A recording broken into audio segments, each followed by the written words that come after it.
Hello student, आज हम class 8th की हिंदी का 6 चैप्टर पढ़ेंगे। 6 चैप्टर में आपके हीरा कुड़ी।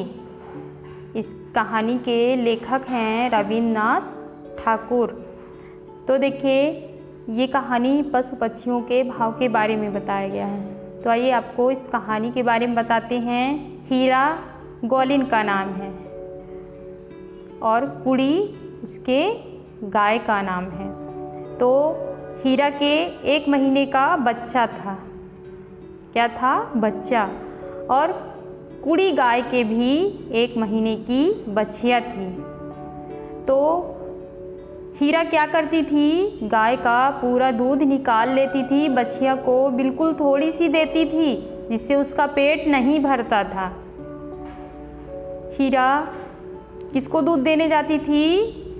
रायगढ़ के पर्वत पर चढ़कर महाराष्ट्र के राजा को वह दूध देने जाया करती थी। तो वह कुड़ी का पूरा दूध निकालकर उस राजा को दे आती थी और राजा उसका दूध पीकर मौज मनाता था।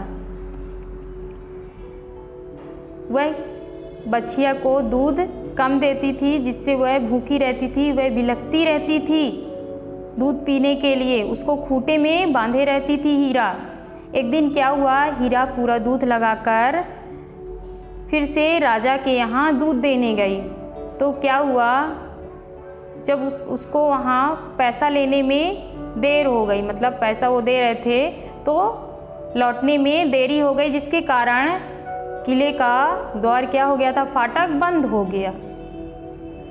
उसने लाख मिन्नतें की कि मेरा बच्चा रो रहा है, मुझे जाने दो, फाटक खोल दो, है ना। फाटक की जंजीरें हिलाई, लेकिन जो पहरेदार थे, पत्थर दिल थे, उसने कहा कि राजा का हुक्म नहीं है कि हम फाटक खोलें।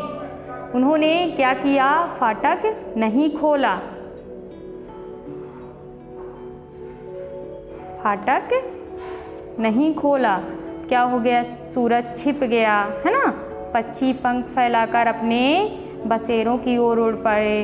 किले के मध्य भाग में क्या होने लगा? देव मंदिर के ऊपर सांझ का तारा दिखने लगा। वह बहुत परेशान हुई, है ना। मतलब उसको जाने का कोई रास्ता नज़र नहीं आ रहा था कि मैं अपने लाल के पास कैसे पहुंच जाऊं। वह मटकी में दूध लिए हुए खड़ी थी। तो उसने क्या सोचा कि आज अगर मेरे पंख होते तो मैं उड़कर अपने लाल के पास पहुंच जाती। वह दूध पिलाने के लिए बहुत परेशान थी अपने बच्चे को। इतने में उसको आवाज़ सुनाई दी बछिया की, है ना, कुड़ी बछिया की।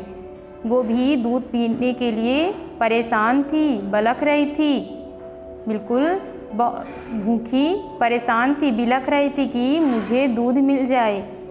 उसने जब यह आवाज़ सुनी तो वह उसने क्या किया? मटकी को फेंक दिया और आने का रास्ता खोजने लगी। तो एक क्या था? पुराना किला था, जिसके कारण पहाड़ धंस गया था एक तरफ से। उसने वहाँ देखा कि वहाँ चांदनी पड़ रही है ना, उजाला दिख रहा था। तो उसने क्या किया? वहीं से एक अपना पैर एक पत्थर में रखकर वह चट्टानों से नीचे उतरी और धीरे धीरे उतरकर एक पत्थर पर पैर टिकाकर क्या किया? वह पगडंडी से अपने घर पहुंच गई। उसने जाकर क्या हो गया? तीसरा पहर लग गया था, मतलब भोर होने वाली थी जब वो पहुंची, है ना। तो उसका बच्चा क्या है? रो रो कर सो गया था। उसने बच्चे को सोते से उठाकर दूध पिलाया। इधर भी कुड़ी की बछिया, है ना, अपना नारा तोड़कर वो दूध पीने लगी। फिर उस दिन उसने बछिया को नहीं बांधा और अपने बच्चे को दूध पिलाकर थपिया देकर सुलाई। तो दूसरे दिन क्या हुआ? गाय नहीं लगी, कुड़ी नहीं लगी, तो वह राजा के लिए दूध लेकर नहीं गई।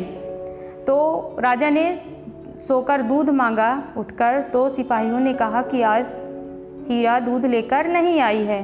तो हीरा के घर भेजे सिपाहियों को राजा कि आज दूध क्यों नहीं आया। हीरा से पूछे तो बोली आज गाय नहीं लगी है। तो सिपाही क्या किए, हीरा को पकड़कर ले गए, किला ले गए, है ना। तो उसने बताया, पूरी कहानी बताई कि मैं किस तरह, किन परिस्थितियों में मैं अपने घर पहुंची। तो राजा ने क्या किया, एक गांव जागीर में दे दिया, किसको, हीरा को, है ना। और जिस मार्ग से वो जीवन को संकट में डालकर अपने बच्चे के समीप पहुंची थी, राजा ने उस कठिन रास्ता का नाम क्या रखा, हीरा कुड़ी।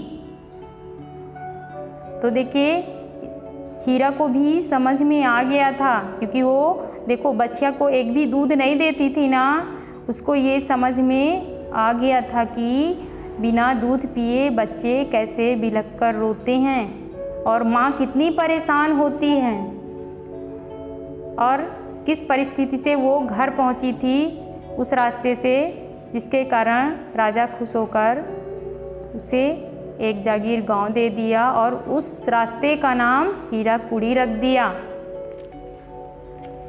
तो इस पाठ में आपको पता चला कि पशु पक्षी भी अपने बच्चे के लिए परेशान होते हैं। जैसे माँ अपने बच्चे के लिए परेशान थी ना, वैसे पशु पक्षी भी अपने बच्चे के लिए परेशान होते हैं। तो देखिए पेज नंबर 28 में नए शब्द दिए गए हैं, वो आपको याद करना है, ये आपका होमवर्क है। Okay, thank you.